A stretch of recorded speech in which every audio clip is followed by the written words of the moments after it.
ងារមួយភ្ញៀវលើភាសាបងហើយលេងមកចឹងបណ្ដោយបងអាយបងមកនិយាយការងារនៅលើកង់3ដល់ពេលម៉ូតូធំជិះមកក្បែរថ្លង់និយាយមិនកើតអីក៏ម៉េះបងហើយបងមិនរោមើលហាងកាហ្វេហាងអីឬក៏បន្ទប់ទឹកសាធារណៈអីនិយាយការងារសិនទៅបងឯងជិះកង់3ចឹងនៅលើដងផ្លូវមិនថាម៉ូតូធំមិនថាឡានធំមិនថាអីទេតែតែងតែលឺសំឡេងខ្លះឲ្យបងដល់អញ្ចឹងពេកទៅនឹងនិយាយថាម៉េចទេបងអញ្ចឹងណាតែមានចិត្តស្អប់ខឹងហើយបាទអីបន្តិចក៏ខុសដែរឥឡូវមើលវីដេអូហ្នឹងណាហ្នឹងហើយគាត់នៅក្បែរឮសលេងម៉ូតូងោះហ្នឹងក៏គាត់អត់ពេញចិត្តដែរណាហ្នឹងហើយគ្នាប្រហែលនាទីគ្នាជិះទៅផុតបាត់អីហ្នឹងបាទហើយមកថតទៅ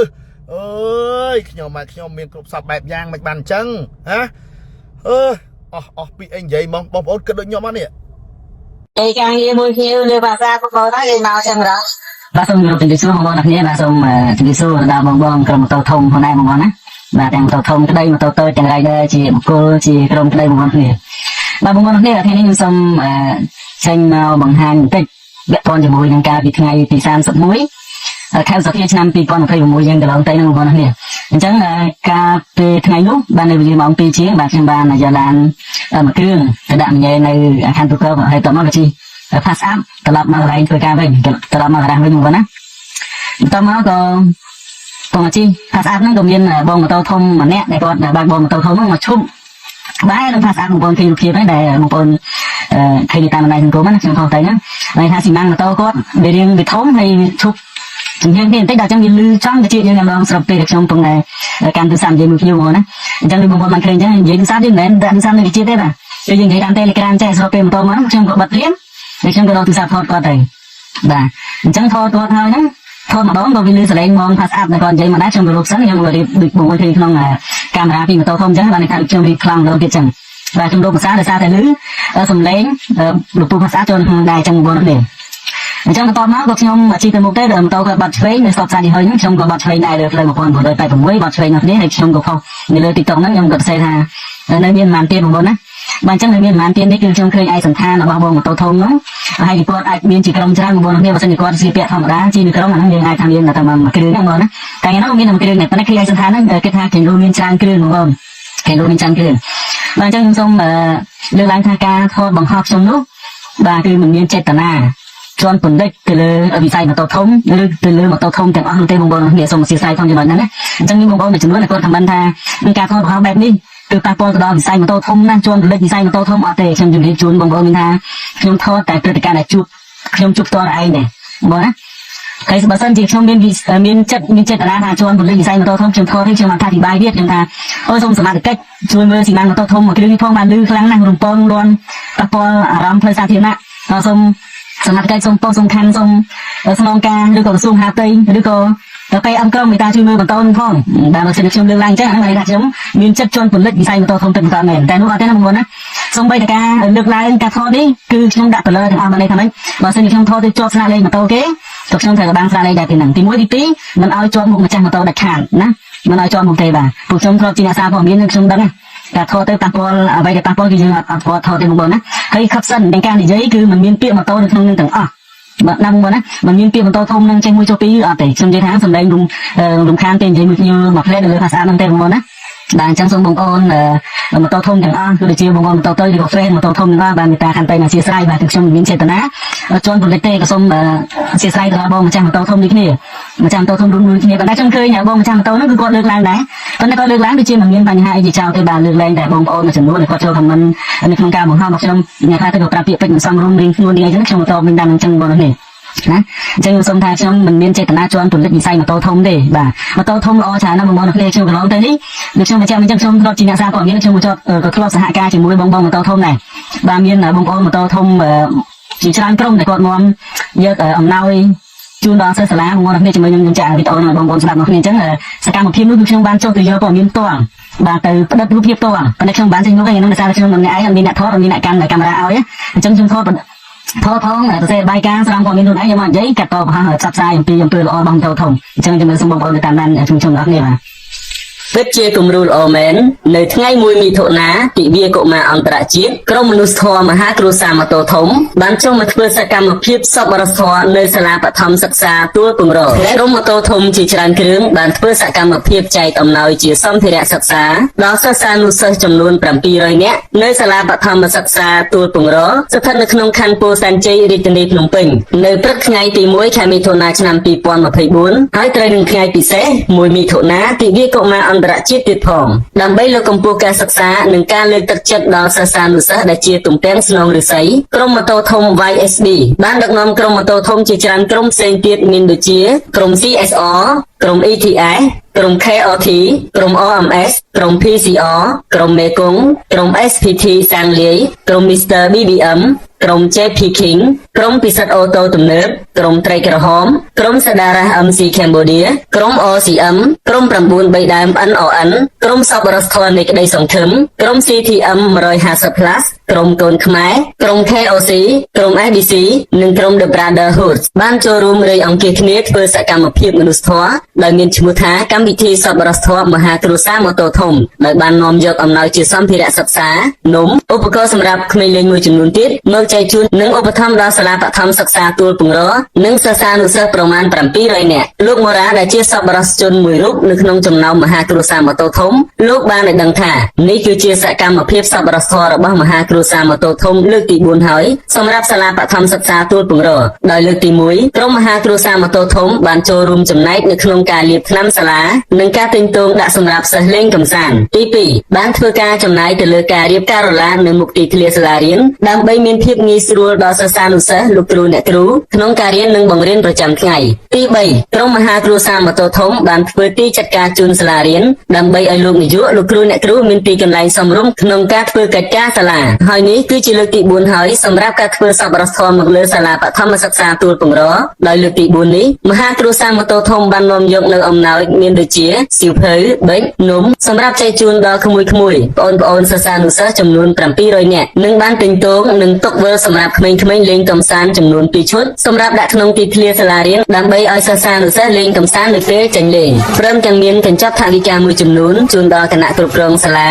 និងលោកគ្រូអ្នកគ្រូសន្តិសុខកម្លាំងប្រជាការពារផងដែរដែលសរុបជាថវិកាអស់ប្រមាណជិត$3,000សហរដ្ឋអាមេរិកលោកមូរ៉ាបានបន្តថាជារឿយៗមហាគ្រួសារម៉ូតូធំរបស់លោកតែងតែជួបជុំគ្នាធ្វើសកម្មភាពសប្បុរសធម៌នៅតាមសាលារៀននិងនៅតាមកន្លែងផ្សេងៗទៀតជាច្រើនប៉ុន្តែលោកមិនបានចាំទេថាការធ្វើនោះបានប៉ុន្មានដងឬប៉ុន្មានលើកហើយមកទេដោយសារតែសកម្មភាពរបស់មហាគ្រួសារម៉ូតូធំមានច្រើនលើកពេកទើបលោកពុំបានកត់ត្រាចាំនោះទេតែសម្រាប់សាលាបឋមសិក្សាទួលពង្រនេះគឺជាលើកទី4ហើយនឹងអាចនៅមានលើកក្រោយៗបន្តទៀតការធ្វើពិធីសប្បុរសធម៌មហាគ្រួសារម៉ូតូធំនៅសាលាបឋមសិក្សាទួលពង្រនេះក៏មានការចូលរួមពីលោកស្រីក្រុមប្រឹក្សាសង្កាត់និងអាជ្ញាធរមូលដ្ឋានផងដែរលោកលេងសុខាដែលជានាយកសាលាបឋមសិក្សាទួលពង្រនៃឧបសម្ព័ន្ធសាលាបឋមសិក្សាព្រៃស្ពឺតំណាងសាលារៀនលោកគ្រូអ្នកគ្រូសិស្សានុសិស្សនិងតំណាងឲ្យអាណាព្យាបាលសិស្សផងដែរលោកនាយកបានសម្ដែងនៅភាពសប្បាយរីករាយនិងថ្លែងអំណរគុណយ៉ាងក្រៃលែងចំពោះក្រុមមហាគ្រួសារម៉ូតូធំដែលបានចូលធ្វើសកម្មភាពមនុស្សធម៌នៅសាលារៀនរបស់លោកនេះសូមបញ្ជាក់ឲ្យឃើញថាគឺជាការយកចិត្តទុកដាក់យ៉ាងខ្លាំងពីសំណាក់សប្បុរសជនមកលើបងប្អូនក្មួយៗដែលជាទំពាំងស្នងឫស្សីទៅថ្ងៃអនាគតអូតូសូឡាមានសេវាបាទបងប្អូននេះបាទនេះគឺជាសកម្មភាពរបស់បងម៉ូតូធំជាច្រើនគ្រឿងដែលបានរៀបរាប់នៅក្នុងព័ត៌មានហ្នឹងបងប្អូនមានក្រុមស្អី PSB ក្រុមផ្សេងៗទៀតដែលមិនបានដាក់បាយការចូលអស់គ្នាហ្នឹងបាទសូមអធិស្ឋានផងបាទអញ្ចឹងខ្ញុំសូមបញ្ជាក់ថាការថតបង្ហោះនៅ TikTok ខ្លីរបស់ខ្ញុំនេះគឺมันមានចេតនាជន់ផលិតទៅដល់បងម៉ូតូធំទេបាទដូចបញ្ជាក់ដល់ទៀតអញ្ចឹងបាទហើយឃើញបងប្អូនយើងមួយចំនួនគឺដូចជាក្រុម MMO ខ្លះក៏គាត់យកទៅធ្វើជារឿងអប់រំផងជាកន្លែងនោះខ្ញុំឃើញមួយក្រុមនោះក៏គាត់លេងល្អដែរបងប្អូនណាគឺខ្ញុំចាក់ផ្សាយមកគាត់បន្តិចដោយសារតែគាត់យកមកសម្ដែងនេះវាទៅជារឿងអប់រំមួយយ៉ាងដែរបាទគេគុំដើម្បីតែប្រយោជន៍ខ្លួនឯងជន់បន្តិចយ៉ាងទៅបងប្អូនហើយជាមួយកន្លែងនោះតិចបាទនេះជារឿងអប់រំហើយជារឿងកន្លែងទៀតខ្ញុំសូមអរគុណដល់ក្រុមបងប្អូនដែរបាទនេះបងប្អូននេះលោកខាងនេះអូស្រីម៉ូតូធំតាំងនេះបាទគាត់លេងល្អមកនេះទោះបីក្នុងន័យនេះខ្ញុំរីខ្លួននៅសាសនាដែរបាទលេងមកក្រុមរត់តោភ្លាមមិនបងណែមេខ្ញុំមកកំពុងតែនិយាយជាមួយនឹងអតិថិជនគាត់លក់ឡានមួយថ្ងៃដាច់100គ្រឿងបងមិនវាយលក់ឡានលុយលក់ទៅអានេះធម្មតាជីលើផ្លូវសាធារណៈតែលឺសំឡេងហើយមិនឲ្យលឺមិនណា ណាបើមិនលឺសលេងម៉ូតូខ្ញុំក៏លឺសលេងឡានធំឡានតូចដែរបងមេខ្ញុំអត់ត្រូវការរំខានដល់គៀងកង់3គាត់សំលេងលឺរំពងចឹងទេអូចឹងមិនកើតបងអរេមេខ្ញុំអត់ត្រូវការលឺសំលេងអ្វីទាំងអស់ដែរដល់មកវិញតែខាងបែងតែណាបែរកណ្ដាលហ្នឹងនេះអត់ចាំហ្នឹងតែគាត់លេងនេះក្នុងន័យអប់រំផងហើយនឹងកាផ្លែខ្ញុំបងនេះហើយសូមអរគុណដែរបាទចំពោះការលើកឡើងរបស់បងប្អូនអ្នកគ្នាបាទខ្ញុំឃើញបងនេះបាទ Mr. DDM នេះបាទគឺគាត់លើកឡើងបងណាជំនួយនឹងចាក់គាត់វិញការងារមួយជាលើភាសាបងហើយយើងមកយ៉ាងណាអូយស្អីទៀតហើយបងប្អូនយើងហើយបាទបើថារោបើថាហោះទៅនេះខ្ញុំគ្រប់គ្រងមករិះគន់ឬក៏ចាក់តបកពោទៅប៉ុន្តែនេះគ្នាឈប់នៅ stop នៅបងណាបាទហើយម៉ូតូនេះកម្លាំងខ្លាំងណាស់ 1000cc បាទម៉ាស៊ីន4បាទកម្លាំងវាសឹងថាចង់លើកឡើងមួយចំនួនទៅទៀតហើយឲ្យគ្នាស្ងាត់កើតទេហើយនេះក្រងទីម៉ូតូតើហើយមកឯងទៅនិយាយទូរស័ព្ទនៅលើផាសអាប់នោះការងាររបស់ឯងនិយាយសូបួរបងប្រយ័ត្នពួកអាសេម៉ាំងស្ងាត់ពួកអាទុយក្នុងឆក់ទៅបាត់បានទេម៉ូតូធំនេះអត់មានពេលឆក់មានពេលកាប់ចាក់ទេមិនដែរឃើញមកមិនដែរប្រទេសទេវល់ថាចាប់អស់ម្យ៉ាងរហូតដល់បានម៉ូតូអត់មានពេលណាទៅកាប់ចាក់ឆក់ខ្លងនេះទេហើយណាមួយសិតតែអ្នករស់ស៊ីធ្វើការអញ្ចឹងណាថាមិនកាន់ជើងអីទេគាត់ថារាប់រយរាប់ពាន់អ្នកយើងមានមួយអីទេពេលកម្មវិធីពេលអីទៅគាត់គោគាត់ហោះគាត់រយទៅតែពេលច្រើនមក99%គឺសិតតែអ្នកដែលគាត់ដឹងដែលគាត់យល់អញ្ចឹងណាអញ្ចឹងមានអីក្រៅពីការយកអធិស្ឋានលេងទេហើយសម្រាប់បងប្អូនយើងម៉ូតូធំបើសិនជាឈប់ stop អានេះជាយោបល់ខ្ញុំបើសិនជាបងប្អូនដែលម៉ាស៊ីនធំអញ្ចឹងយើងផលិតម៉ូតូទៅបាទផលិតទៅបាទដើម្បីកុំឲ្យគេរត់ថាថ្លង់បងគាត់នៅគេនឹងដែលគាត់និយាយការងារឬក៏ជាពិសេសបងប្អូនយើងដែលគ្មានក្មេងតូចដែលគាត់ថាគាត់លុបកូនគាត់ពងគេអាសាមើលត្រង់ហ្នឹងអានេះខ្ញុំនិយាយនៅកណ្ដាលខ្ញុំនិយាយអីខ្ញុំនិយាយយកកណ្ដាលយកភាពត្រឹមត្រូវជាគោលបងប្អូនដឹងខ្ញុំស្រាប់ហើយចាអរគុណបងប្អូននេះគាត់និយាយនៅកណ្ដាលបាទអរគុណចាហើយមួយទៀតសូមឆ្លើយតបទៅបងប្អូនថាមិនបានធ្វើការនៅលើ Pass App